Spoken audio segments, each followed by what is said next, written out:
Sabina ng Senado ang dalawang may-ari ng isang illegal recruitment agency matapos di sumipot sa pagdinig. Bistado ring wala silang permit mula sa Department of Migrant Workers. Nasa frontline ng balitang yan si Camille Samonte. Walang pag-aatubiling tumestigo ang ilang overseas Filipino workers sa pagdinig kanina ng Senado laban sa Alpha Asistenza SRL. Ito ang illegal recruitment agency na nakagoyo raw sa higit 400 OFW. Pinangakuan nila ang mga ito ng trabaho sa Milan, Italy, pati malaking sahod. Higit 180,000 ang singil nilang placement fee sa kada aplikante. Para raw ito sa pagproseso ng visa at work permit. Pero nang mangulit sa kanila ang applicants, nagkabistuhan na. Nalaman po namin na yung ipinasok lahat na 100 plus per 85, lahat po yan rejected.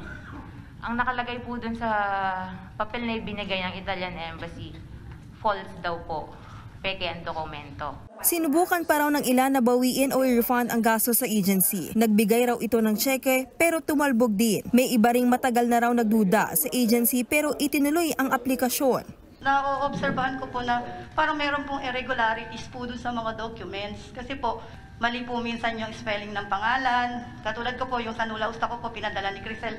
1976 po talaga ako pinanganak. Pero ang nakalagay po doon, 1978.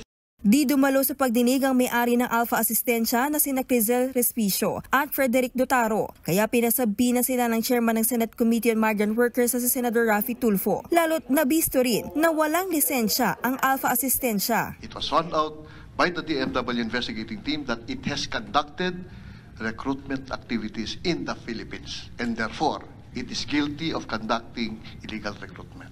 Naungkat din sa pagdinig ang ilang umanong patronato o Public Assistance Office na nagpoproseso ng mga dokumento pero hindi accredited ng Italian government. Sobra-sobra rin daw ang mga itong maningil, ang Consul General El Mercato. Kahit na patronatos are under the jurisdiction of Italian authorities, siguro pwede naman pong kausapin yung mga patronati natin. Mag-usap, baka naman pwedeng babaan nyo yung rates nyo. We do understand that you have administrative expenses pero hindi naman po siguro tama yung naniningil tayo ng 5,000 euros, 2,000 euros for services that the Italian counterparts offer for free. Pero sabi ni Senador Tulfo, bakit hindi inabisuhan ang mga OFW ukol dito? Depensa ni Cato, naglabas naman sila ng babala. Sana sinabihan nyo na bawal ng patronato. Maglagay kayo sa inyong website, ipakalan nyo sa Filipino community na do not patronize this patronato. Yun lang po yun. Kasi by not saying, you're not probably saying enough. Kaya tuloy-tuloy pa itong mga patronato. Maraming mga na as far as our services po, the consulate has no transactions with patronatos. Sa definition po kasi natin ng patronato, lilitaw sila na parang fixers. So wala po tayong transactions with them. But in the Italian ecosystem, yung patronatos po are funded by the Italian government. These are registered entities para po mga accredited travel agencies.